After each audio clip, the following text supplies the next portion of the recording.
जय श्री कृष्णा। राधे राधे सभी को। युधिष्ठिर ने पूछा, हे भगवान, पौष मास के कृष्ण पक्ष की जो एकादशी होती है उसका क्या नाम है, उसकी क्या विधि है तथा उसमें किस देवता की पूजा होती है, यह सब बताइए। भगवान श्री कृष्ण कहते हैं, हे राजेंद्र, बड़ी बड़ी दक्षिणा वाले यज्ञों से भी मुझे उतना संतोष नहीं होता जितना एकादशी व्रत के अनुष्ठान से होता है। पौष मास के कृष्ण पक्ष में सफला नाम की एकादशी होती है। उस दिन विधि पूर्वक भगवान नारायण की पूजा करनी चाहिए। जैसे नागों में शेषनाग, पक्षियों में गरुड़ और देवताओं में श्री विष्णु श्रेष्ठ है, उसी प्रकार संपूर्ण व्रतों में एकादशी तिथि श्रेष्ठ है। हे राजन, सफला एकादशी को नाम मंत्रों का उच्चारण करके नारियल के फल, सुपारी, बिजोरा तथा जमीरा, नींबू, अनार, सुंदर आंवला, लौंग, बेर तथा आंब के फलों और धूप दीप से श्री हरि का पूजन करें। सफला एकादशी को विशेष रूप से दीप दान करने का विधान है। रात को वैष्णव पुरुषों के साथ जागरण करना चाहिए। जागरण करने वाले को जिस फल की प्राप्ति होती है वह हजारों वर्ष तपस्या करने से भी नहीं मिलता। हे राजन, अब सफला एकादशी की शुभ कारणी कथा सुनो।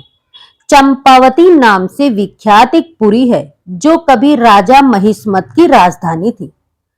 राजश्री महिष्मत के 5 पुत्र थे।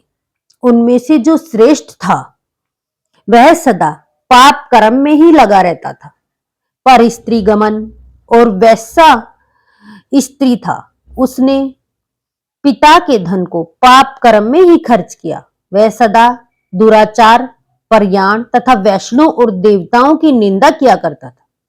अपने पुत्र को ऐसा पापचारी देखकर राजा महिष्मत ने राजकुमारों से उसका नाम लुम्बक रखा।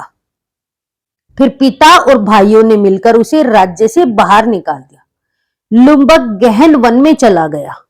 वहीं रहकर उसने पराये समूचे नगर का धन लूट लिया। एक दिन जब वह रात में चोरी करने के लिए नगर में आया तो सिपाहियों ने उसे पकड़ लिया, किंतु जब उसने अपने को राजा महिष्मत का पुत्र बताया तो सिपाहियों ने उसे छोड़ दिया। फिर वह वन में लौट आया और मांस तथा वृक्षों के फल खाकर जीवन निर्वाह करने लगा।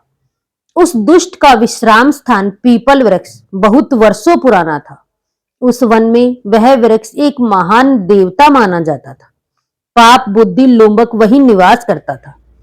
एक दिन किसी संचित पुण्य के प्रभाव से उसके द्वारा एकादशी के व्रत का पालन हो गया। पौष मास में कृष्ण पक्ष की दशमी के दिन पापिष्ट लुम्बक ने वृक्षों के फल खाए और वस्त्रहीन होने के कारण रात भर जाड़े का कष्ट भोगा। उस समय न तो उसे नींद आई और न आराम ही मिला। वह निष्प्राण सा हो रहा था। सूर्योदय होने पर भी उसके होश नहीं आया। सफला एकादशी के दिन भी लुम्बक बेहोश पड़ा रहा। दोपहर होने पर उसे चेतना प्राप्त हुई।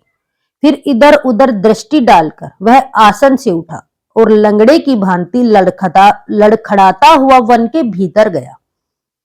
वह भूख से दुर्बल और पीड़ित हो रहा था। राजन, लुम्बक बहुत से फल लेकर जब तक विश्राम स्थल पर लौटा तब तक सूर्यास्त हो गया था।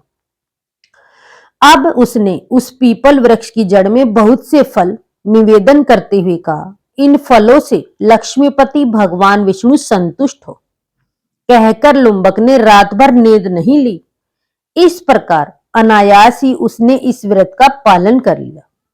उस समय सहसा आकाशवाणी हुई, राजकुमार, तुम सफल एकादशी के प्रसाद से राज्य और पुत्र प्राप्त करोगे। बहुत अच्छा कहकर उसने वह वरदान स्वीकार किया। उसके बाद उसका रूप दिव्य हो गया। तब से उसकी उत्तम बुद्धि भगवान विष्णु के भजन में लग गई। दिव्य आभूषणों से शोभित होकर उसने निष्कपट राज्य प्राप्त किया और 15 वर्षों तक वह उसका संचालन करता रहा। उसको मनोग नामक पुत्र उत्पन्न हुआ। जब वह बड़ा हुआ तब लुम्बक ने तुरंत ही राज्य की ममता छोड़कर उसे पुत्र को सौंप दिया और वह स्वयं भगवान श्री कृष्ण के समीप चला गया। वहां जाकर मनुष्य कभी शोक में नहीं पड़ता। राजन, इस प्रकार जो सफला एकादशी का उत्तम व्रत करता है वह इस लोक में सुख भोग कर मरने के पश्चात मोक्ष को प्राप्त होता है। संसार में वे मनुष्य धन्य हैं जो सफला एकादशी के व्रत में लगे रहते हैं, उन्हीं का जन्म सफल है। महाराज, इसकी महिमा को पढ़ने, सुनने तथा उसके अनुसार आचरण करने से मनुष्य राजयुष यज्ञ का फल प्राप्त कर पाता है। बोलिए सफला एकादशी की जय। बोलिए श्री हरि विष्णु की जय।